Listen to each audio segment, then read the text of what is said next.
Good afternoon friends. कैसे हैं आप लोग। जैसा कि पिछले सेशन में हम सीटेट के प्रोग्राम में हमने लगभग 4 लेक्चर पढ़ा चुके हैं, जिसके तहत ग्रोथ एंड डेवलपमेंट वाला पार्ट चल रहा था। तो उसी के तहत जो है आपका ये 5वां लेक्चर है, जिसके अंतर्गत जो टॉपिक है हमारा, वो टॉपिक है किशोरावस्था में विकास। किशोरावस्था में विकास, पहली चीज तो किशोरावस्था की अवस्था क्या होती है। देखिए 12 से 18वीं साल की जो एज होती है वो किशोरावस्था की अवस्था होती है, और उसके ऊपर की जो एज होती है वो प्रौढ़ावस्था की होती है, और नीचे के जो दो समय काल होती है वो है शैशवावस्था और बाल्यावस्था। तो हम आज जो है किशोरावस्था की अवस्थाओं में क्या विकासात्मक परिवर्तन होते हैं और उस एज के बच्चों की शिक्षा के लिए क्या क्या कंडीशंस होनी चाहिए, इसके बारे में हम अध्ययन करेंगे। तो इस क्रम में हम देखेंगे कि जो टॉपिक है किशोरावस्था में विकास यानी डेवलपमेंट इन एडोलसेंस। ठीक, तो इस क्रम में आप देखोगे कि पहला जो इसमें पार्ट लिखा गया है, मानव विकास की तृतीय अवस्था, यानी मानव विकास की जो प्रथम अवस्था है वो शैशवावस्था है, द्वितीय अवस्था बाल्यावस्था है, और तृतीय अवस्था जो है वो है किशोरावस्था। तो इस तरीके से आप समझ सकते हो कि मानव विकास की तृतीय अवस्था यानी 12 से 18 ईयर का जो एज है उसको हम बोलते हैं एडोलसेंस या किशोरावस्था। याद रखिए इसको ट्रांजिशन पीरियड भी कहते हैं। क्यों सर? या इसी को एक हिंदी में एक टर्म है सर्वाधिक कठिन काल। ऐसा क्यों कहा जाता है? क्यों? क्योंकि इस समय में जो है किशोर और किशोरियों के अंदर अंदर या सिंपली कहें कि बालक और बालिकाओं के जो है स्कूली जीवन में, घरेलू जीवन में काफी उथल पुथल रहता है। क्यों? क्योंकि उस समय में काफी संवेगात्मक परिवर्तन होते हैं, हार्मोनल चेंजेस होते हैं, बॉडी जो है पार्ट्स में काफी डेवलपमेंट्स होते हैं। तो इस तरीके से क्या है कि ये जो है एक सर्वाधिक कठिन काल माना जाता है। इसी को एक टर्म आपने देखा होगा, यहाँ पे बोर्ड पर लिखा है एडोलसेंस, मतलब होता है टू ग्रो टू मैच्योरिटी, मतलब परिपक्वता की तरफ जो है ग्रोथ होना यानी वृद्धि होना, ये क्या कहलाता है? एडोलसेंस कहलाता है। तो इस पे भी क्वेश्चंस आपके स्टेट टेट में पूछे गए हैं कई बार, तो इस चीज को आप जो है अंडरलाइन कर दीजिएगा ड्यूरिंग नोट्स फॉर्मेशन, जब आप नोट्स बनाइएगा। उसके बाद से आप देखोगे कि स्टैनले हॉल, मैंने सिर्फ हॉल लिखा है, आप स्टैनले हॉल यहाँ पे लिख लेना। स्टैनले हॉल ने क्या बोला था कि ये जो अवस्था होती है किशोरावस्था की अवस्था, वो क्या होती है? वो होती है स्ट्रेस, मतलब तनाव, स्ट्रेन, तूफान या विरोध की अवस्था होती है। यानी इस अवस्था में काफी उथल पुथल होता है, मतलब काफी, मतलब एक तरीके से क्या जो कह सकते हो एडवेंचर करने का जो है फेज होता है, कुछ कर गुजरने का फेज होता है। तो इस तरीके से काफी मतलब हार्मोनल चेंजेस होते हैं बॉडी के अंदर।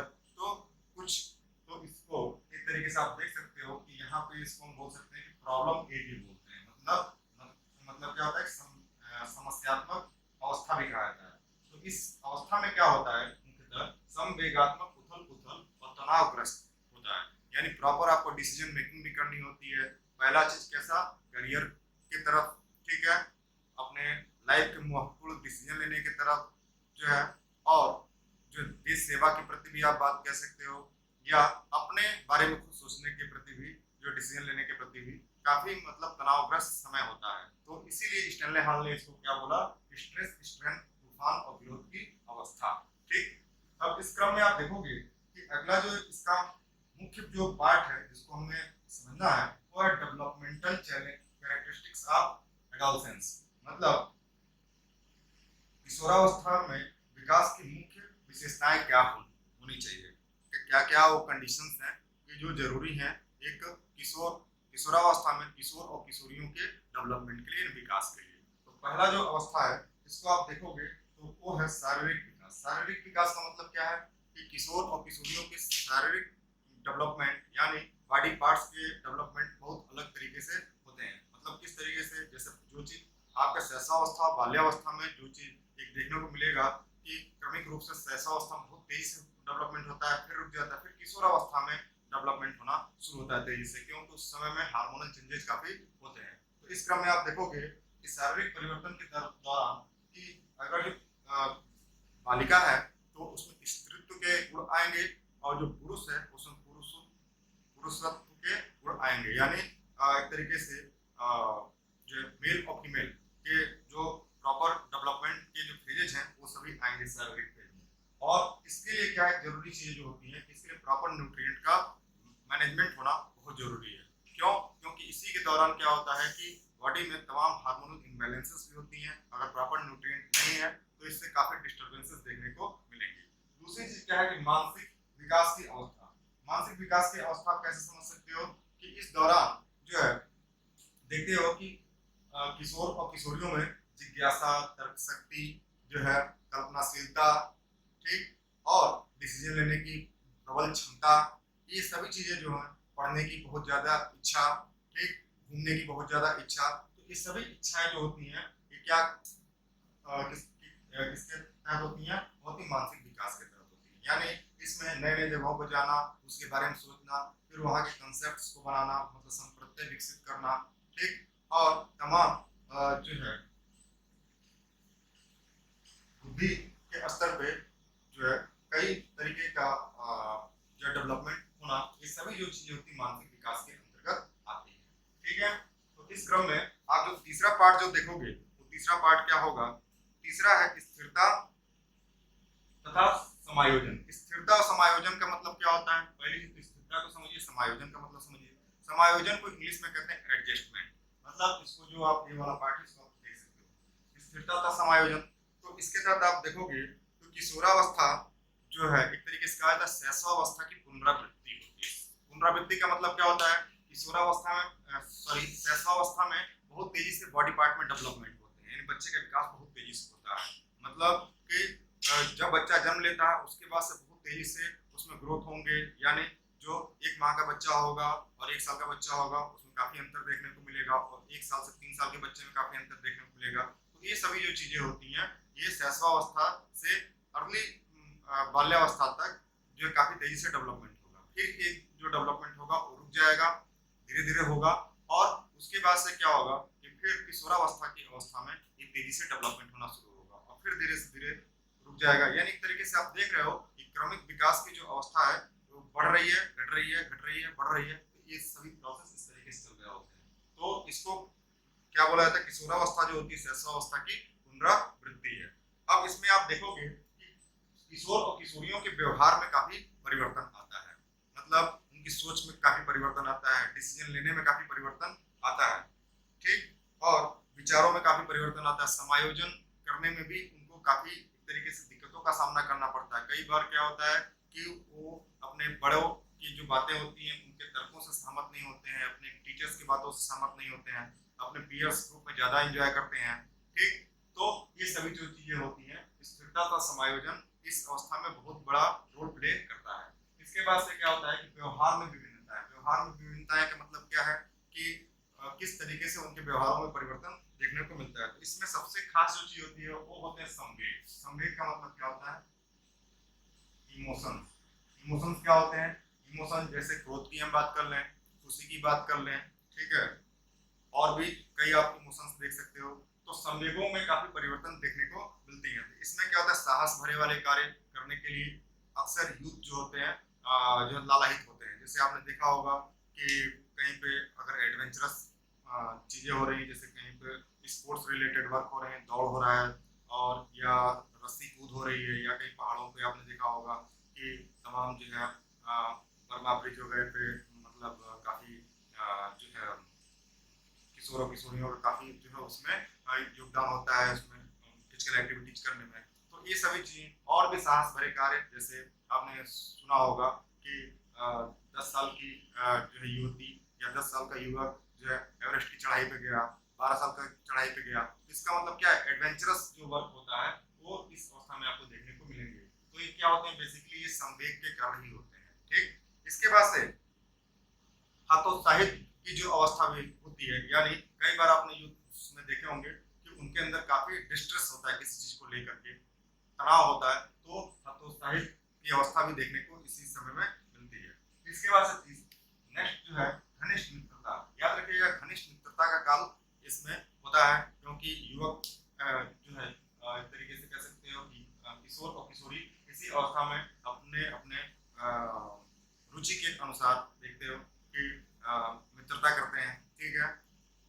और जो है तो इसमें एक ये पार्ट हो गया घनिष्ठ मित्रता वाला पार्ट।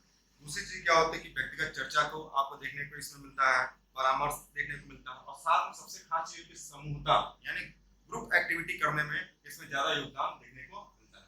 उसके बाद से आप अगला देखो कि रुचियों में परिवर्तन तथा अस्थायित्व। रुचियों में परिवर्तन तथा अस्थायित्व का मतलब क्या समझते हो कि इसमें आप देखोगे पत्र पत्रिका पढ़ना, दूरदर्शन वगैरह वाले जो कार्यक्रम होते हैं उसको देखना, उसके बाद से उपन्यास पढ़ना, रेडियो, सिनेमा, ये जो जितनी चीजें होती हैं इन सभी चीजों में परिवर्तन आपको समय समय पर देखने को मिलेंगे। यानी रुचियां जो होती हैं समय समय के हिसाब से बदलती रहती हैं, मेल में अलग होंगी, फीमेल में अलग होंगी, ठीक। और एक खास जो इसमें जरूरी चीज होता है वो होता है विषम लिंगी आकर्षण, यानी जो है बॉय जो होगा उसका गर्ल्स के प्रति आकर्षण होगा, गर्ल्स जो होंगी बॉय के प्रति आकर्षण होगा। तो ये सभी चीजें होती हैं due to the hormonal changes की वजह से भी होता है और साथ में अवस्था परिवर्तन की वजह से भी होता है, ठीक। तो ये सभी चीजें जो है आप इसको देखने को मिलेगा। साथ में अस्थायित्व की जो बात होती है कि इसमें एक डिसीजन जो लेने की जो क्षमता जो होती है उसमें आपको कहीं कहीं ठहराव आपको देखने को मिलेगा जो है इस अवस्था में।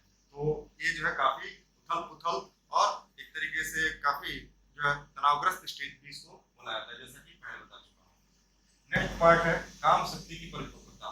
काम शक्ति की जो परिपक्वता होती है इसमें कि किशोर और किशोरी की जो रुचि होती है वो क्या होता है कि मित्रता करने में होती है, एक दूसरे से जगह जगह घूमने की इच्छा प्रबल होती है, ठीक।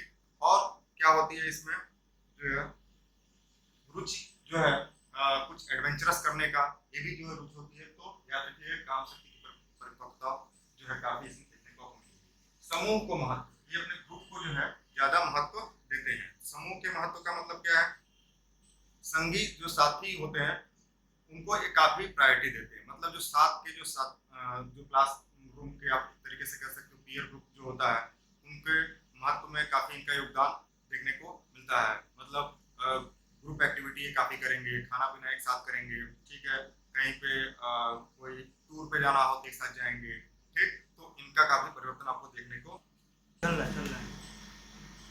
हाँ तो दोस्तों अगला पार्ट जो देखेंगे आप समूह को महत्व, यानी किशोर और किशोरी अपने जो समूह को बहुत ज्यादा महत्व देते हैं। मतलब कि जो है कोई भी ग्रुप एक्टिविटी करना होगा, खाना होगा, पीना होगा एक साथ जो है, या कोई स्कूल में प्रोजेक्ट्स करने होंगे एक साथ करने होंगे, ठीक। तो इस अवस्था में या घरेलू अवस्था पे भी आप देख सकते हो कि किशोर और किशोरियों के अपने अलग अलग ग्रुप बन जाते हैं। तो इस तरीके से जो है इनके अंदर सामूहिकता का विकास होता है, देखने को आपको मिलेगा।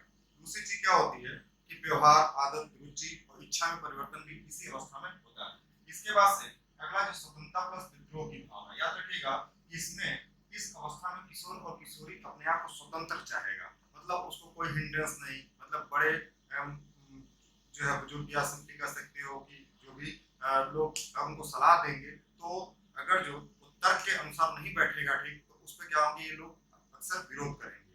तो ये सभी जो चीजें देखने को मिलेंगी किशोरावस्था में देखने को मिलेंगी। दूसरा चीज विद्रोह की भावना, मतलब वही चीज कि जो तर्कों के आधार पर सिद्ध नहीं होगा उस पर क्या होगा तमाम विद्रोह करेंगे। डिसीजन लेने में कोई रोकेगा इनको कि भाई ये चीज ना करके वो चीज कर लो, तो उसमें भी क्या होगा चेक एंड बैलेंस की भावना देखने को आपको मिलती है।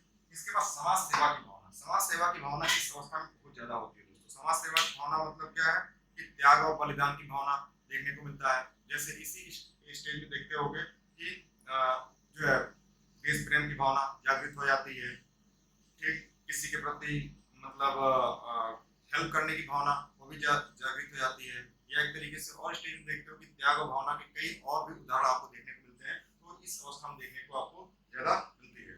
दूसरी चीज क्या है कि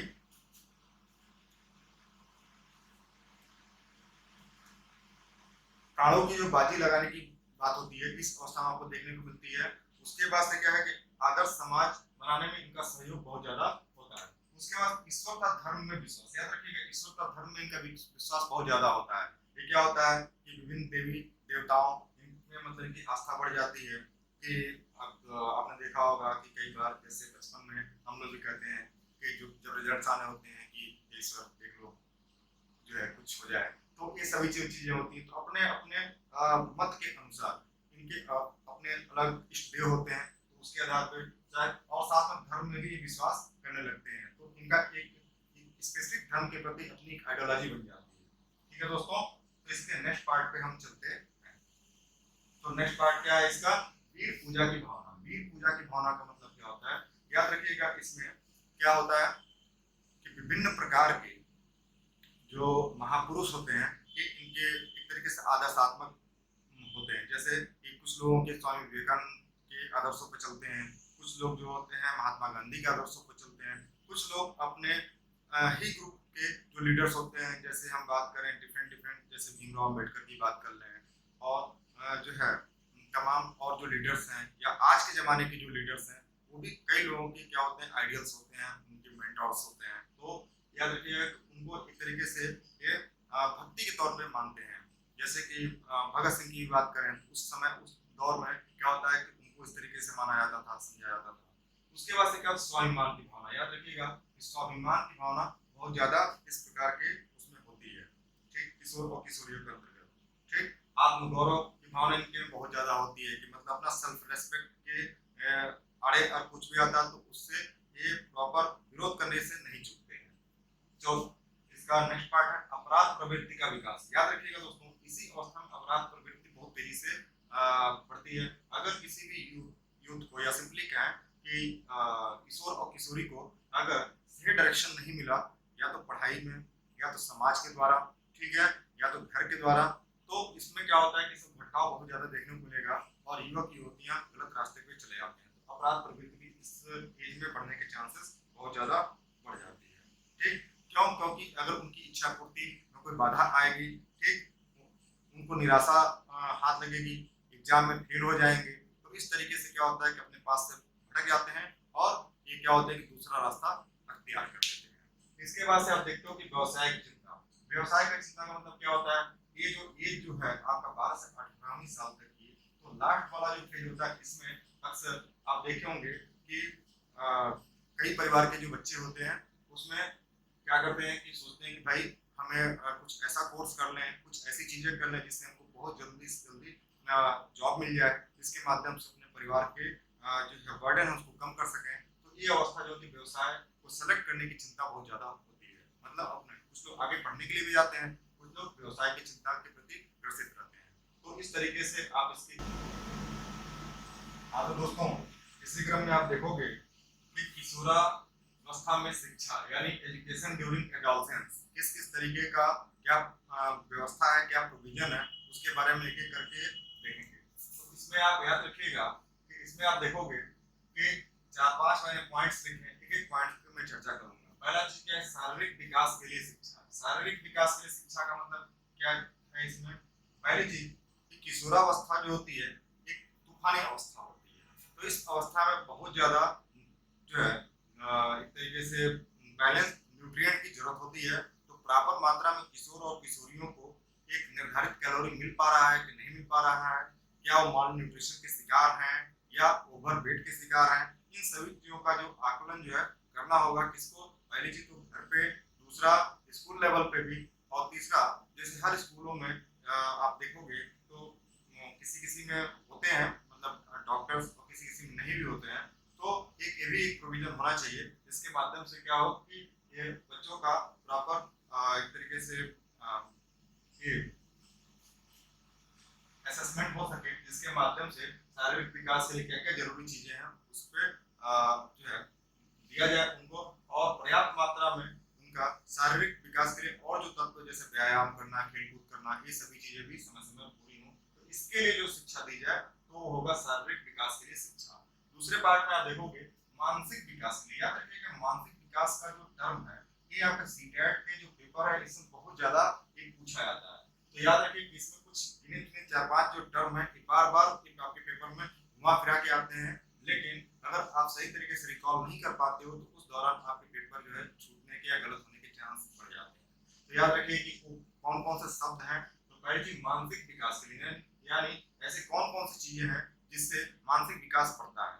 याद रखिएगा मानसिक क्षमता, ठीक, उसको मेजर करने के लिए अलग अलग तरीके के टेस्ट किए जाते हैं स्कूलों में, ठीक है, और अलग अलग लेवल के विद्यार्थियों को जो है अलग अलग टास्क दिए जाते हैं, कुछ प्रोजेक्ट्स वर्क दिए जाते हैं जिसके माध्यम से उनका मानसिक विकास बहुत तेजी से होता रहे। तर्क वाले क्वेश्चंस दिए जाते हैं, ठीक, और तमाम कुछ ऐसे कार्य दे दिए जाएंगे जिसमें वो अपना दिमाग लगा सके बहुत ज्यादा, ठीक। उसके बाद से क्या निरीक्षण शक्ति की बात करें यानी उनका सही समय पे निरीक्षण शक्ति करने की एबिलिटी है कि नहीं, डेवलप हो पा रही है कि नहीं पा रही है, ये दोनों तरफ से होना चाहिए, किशोर और किशोरियों के मध्य भी होना चाहिए, और जो टीचर उनका असेसमेंट कर रहा है या स्कूल जो उनका असेसमेंट कर रहा है उनमें भी एक होना चाहिए। तो बराबर जो तभी उनका क्या होगा कि समय समय जो कमी होगी उसको पूर्ति की जाएगी।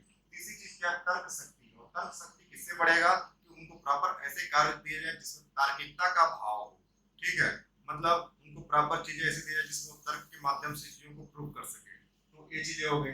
इसके बाद से चिंतन शक्ति, मतलब किसी मुद्दों पे वो सोच सके, जैसे हम बोले कि भारत में बेरोजगारी की समस्या, ठीक है, या भारत में माल न्यूट्रिशन की समस्या, ठीक, या सिंपली आप कह सकते हो कि पर्यावरण प्रदूषण की समस्या। तो इस पे जो है बच्चे क्या करें, अपनी चिंतन शक्ति को जो बढ़ा सके, और क्या मुख्य कारण है और उसके क्या क्या उसके सलूशन हो सकते हैं, उस पर उनकी चिंतनशीलता बढ़ेगी, तो उससे उनका मानसिक विकास बहुत तेजी से होगा। इसके बाद से क्या, स्मरण शक्ति, कितनी उनकी याददाश्त है, कितना वो याद कर सकते हैं, कितना रिकॉल कर सकते हैं, ये चीजें। इसके बाद से कल्पनाशीलता, कल्पना शक्ति की बात करें, कितना इमेजिनेशन मतलब उनके अंदर आ सकता है, जैसे कि आप पर्यावरण प्रदूषण की समस्या बताएं, ठीक है, या अर्थक्वेक की प्रॉब्लम आ रही है, ठीक, तो ये सभी चीजें जैसे सिंपली कह सकते भूकंप की घटना है, तो ये क्यों आ रहा है, किस लिए आ रहा है, इसके बारे में तमाम चीजों के माध्यम से सोच सकें, इस पे क्या क्या वैज्ञानिक दृष्टिकोण हो सकता है उसको भी मूल्यांकन कर सकें, गणित से संबंधित समस्याएं क्या आ रही हैं उस पर विचार कर सकें। तो ये सभी जो चीजें होती है कल्पना शक्ति के माध्यम से आ सकता है, या किसी और चीजों के बारे में, जैसे स्कूल में जो चीज पढ़ाया जाए या अपने समाज के द्वारा बच्चा जो कुछ सीखे तो उसको किस तरीके से उसको इमेजिन कर सके और उस पर अपना मानसिक विकास बढ़ा सके। इसके बाद से रुचि, रुझान और योग्यता, कि जो भी उसको काम मिल रहे हैं स्कूलों में, घर पे, परिवार में, तो वो रुचि के अनुसार है, उनकी योग्यता के अनुसार है। ऐसा तो है नहीं कि जो है या तो उनकी योग्यता से बहुत कम की चीजें दी जा रही हो या योग्यता से बहुत ज्यादा चीजें जिसको कर ही ना पाए। तो ये सब चीजों पर ध्यान देने की बहुत जरूरत है। तो ये इतने जो पैरामीटर्स जो बताए गए हैं इतने, तो इन्हीं के आधार पर क्वेश्चंस काफी बनते हैं, और आप सीटेट के विगत वर्षों की प्रश्नों को देखें तो इसमें आपको इन्हीं पार्ट से क्या होता है उलझा करके क्वेश्चन पूछे जाते हैं। तो ये केवल आप जो इतने मैंने पिछले वाले पार्ट में पढ़ाए या अभी पढ़ाना है, इसके सिर्फ बुलेट पॉइंट को ध्यान देकर के बार बार इसको रटने का तो मैं नहीं कहूंगा, क्योंकि कभी भी सीटेट में क्वेश्चन पेपर में रटने के लिए नहीं बुलाया था। इसको आप समझने का प्रयास करें, ठीक। उसके बाद से आप देखेंगे संवेगात्मक विकास के लिए शिक्षा। संवेगात्मक विकास के लिए शिक्षा का मतलब क्या है, पहली चीज कि संवेगों के बारे में हमने बताया। तो याद रखिए कि किशोरावस्था की जो अवस्था होती है वो संवेगों से संघर्ष की अवस्था बहुत तेज होती है। जैसे किसी को क्रोध आ जाना, ठीक है, किसी को बहुत ज्यादा किसी चीज को बताने में लज्जा महसूस करना, ठीक, और किसी का जो है किसी बात पे बहुत ज्यादा रोने लगना। तो ये सभी चीजें क्या होती है, इमोशंस होती है। तो इमोशंस पे प्रॉपर इस एज में कंट्रोल नहीं रहता है, ठीक। तो इसमें अब आप इसको कैसे मैनेज करोगे, तो इसके लिए याद रखना कला, साहित्य, संगीत, इस तरीके के प्रोग्राम, सांस्कृतिक प्रोग्राम समय समय पे आयोजित किया जाना चाहिए, जिससे क्या है सामाजिकता का भाव व्यक्त हो, सामाजिकता डेवलप हो, और इस तरीके से संवेगात्मक विकास हो, ठीक। उसके बाद आप देखोगे सामाजिक विकास के लिए शिक्षा। सामाजिक विकास के लिए शिक्षा के क्रम में आप देखोगे कि सामूहिक क्रिया इसमें दी जाए, खेल कूद के अवसर उपलब्ध कराए जाए, चाहे किशोर हो या किशोरी, इन सबका मतलब समान अवसर उपलब्ध कराए जाए, जिससे क्या हो कि उनके एक सर्वांगीण विकास हो सके, यानी पढ़ाई लिखाई के अलावा खेलकूद में भी विकास हो सके, ठीक है, और भी एक्टिविटीज में विकास हो सके, जिससे उनके अंदर सामाजिकता के भाव व्यक्त होगा। उसके साथ साथ सांस्कृतिक कार्यक्रम, पर्यटन, और जो है किशोरों के उत्तम सामाजिक व्यवहार के लिए कुछ अलग अलग तरीके के जो है मॉडल्स उपलब्ध कराए जा सके। तो इससे क्या होगा, सामाजिकता का विकास होगा।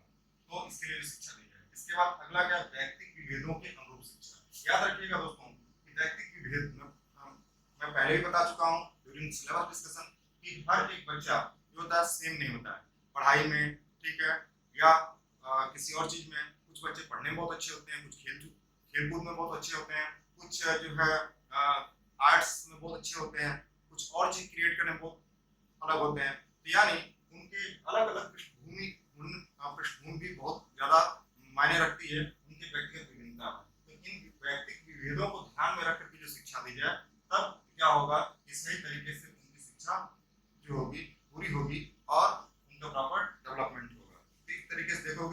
रुचि, प्रवृत्ति, योग्यता के अनुसार शिक्षा दिया जाए और साथ में एजुकेशनल और वोकेशनल जो ट्रेनिंग दी जाए। वोकेशनल ट्रेनिंग का मतलब क्या होता है कि जैसे पहले स्कूलों में क्या होता है, कताई बुनाई या कृषि के कार्य इस तरीके से सिखाए जाते थे कि बच्चा पढ़ने के साथ साथ और भी स्किलिंग सीख सके, जिसके माध्यम से क्या होगा, उसके अंदर एक अलग तरीके का गुण डेवलप होगा, जिसके माध्यम से वो अपना व्यवसाय चुनने में उसको बहुत अच्छे से मदद मिलेगी।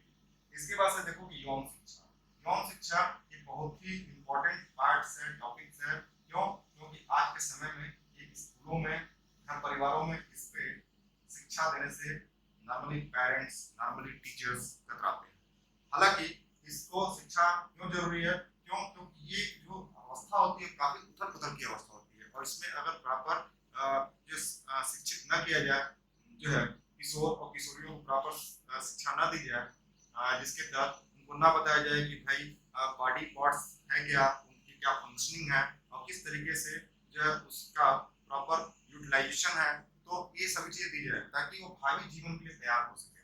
ठीक, तो इन सब चीजों में भारत सरकार के काफी प्रोजेक्ट्स चल रहे हैं, लेकिन एक समाज का भी बहुत बड़ा रोल होता है जो इसमें अपना जो है तरीके से सहयोग दे सके और इसको प्रतिपूर्ति कर सके, इसको बढ़ावा दे सके, ताकि एक तरीके से जानकारी, क्योंकि समाज में सबसे बड़ी चीज जानकारी की अभाव है। ठीक, तो इसको ये मिलना चाहिए। दूसरी चीज क्या, उपयुक्त शिक्षण विधियों का उपयोग। याद रखिएगा, उपयुक्त शिक्षण विधि, ऐसे शिक्षण विधियां, ऐसा ना हो घिसा पिटा जो मॉडल जो पहले से चला रहा है वही अभी भी दिया जाए, जिससे क्या होगा कि प्रॉपर मात्रा में जो संज्ञानात्मक विकास नहीं होगा, भावात्मक विकास ना होगा, तो इसके वजह से क्या होगा कि थोड़ी बड़ी समस्याएं आपको देखने को मिलेंगी। यानी नए नए अप्रोच डेवलप किया जाए, नए नए टीएलएम का यूज किया, टीचिंग लर्निंग मटेरियल का यूज किया जाए, जिसके माध्यम से क्या होगा कि बच्चे की तर्क शक्ति बढ़ेगी, ठीक है, उसकी संज्ञानात्मक विकास होगा, संवेगात्मक विकास होगा, जो है तार्किकता बढ़ेगी। तो ये सभी जो चीजें हैं अलग अलग मेथड्स का यूज करके, जैसे आज के डेट में आप देखते होंगे कि कई जगह पे स्मार्ट क्लासेस का प्रोविजन है, ठीक, और भी तमाम टीचिंग मटेरियल एड्स यूज किए जा रहे हैं, ठीक है, ऑनलाइन टीचिंग की सुविधा है। तो इससे क्या हो रहा है कि डिफरेंट या विभिन्न आयाम मिलने की वजह से जो है शिक्षण विधियों में काफी इंप्रूवमेंट हुआ है, लेकिन कई जगहों पे अभी इसमें इंप्रूवमेंट किया जाना बाकी है, तो ये सब जरूरी है। उसके बाद किशोरों के प्रति व्यस्त जैसा व्यवहार। याद रखिएगा दोस्तों, किशोरों के प्रति व्यस्त जैसा व्यवहार का मतलब क्या होता है कि उनको बहुत ज्यादा नियंत्रण में नहीं रखना है। बहुत ज्यादा नियंत्रण रखेंगे तो भी क्या होगा कि वो जो चीज आप चेक करोगे वही वो करना चाहेंगे, तो इसलिए क्या होगा, उनको नियंत्रण कम रखें, उत्तरदायित्व बढ़ाने की ज्यादा प्रयास करें। यानी उनको समाज के प्रति आप बताएं कि अगर ऐसा करोगे तो इस तरीके के इसके परिणाम होंगे, तो इस तरीके से क्या होगा, उसके अंदर सामाजिकता का भाव होगा और जो है अपने समाज के प्रति, अपने एल्डर्स के प्रति वो सोचेगा। दूसरी चीज क्या है कि अपराध प्रवृत्तियों से भी बचाव में ये सहायक होगा। तो जितना जो है आप नियंत्रण कम रखोगे, उत्तरदायित्व जितना ज्यादा बढ़ाओगे, चाहे उत्तरदायित्व समाज के द्वारा हो, चाहे समाज के प्रति हो, ठीक, या परिवार के प्रति हो, या देश के प्रति हो, तो उससे क्या होगा कि इन सब जो गतिविधियों में यानी इलिसिट जो एक्टिविटीज हैं उनसे बचाव में ज्यादा सहायक होगा। तो ओवरऑल हमने इन सभी पार्ट्स पे आपको जो डायमेंशंस बन सकते थे बता दिए। बार बार यही कहना चाहूंगा कि जितने मैं पार्ट्स बता रहा हूँ उनको आपसे बुलेट पॉइंट को ध्यान देने की जरूरत है, दोहराते रहिए, और यही बार बार जब दोहराएंगे और क्वेश्चन पेपर का जो मॉड्यूल जब हमारा आएगा उसके डिस्कशंस को भी बार बार देखेंगे, तो पेपर हल करने में कोई दिक्कत नहीं आएगी और आपका क्वेश्चन पेपर बहुत आसानी से क्लियर हो जाएगा। बहुत आसानी से आप इसको पहले ही अटेम्प्ट में पास कर सकते हो, लेकिन कुछ बातें इतनी ध्यान रखनी होगी। तो मिलते हैं अगले लेक्चर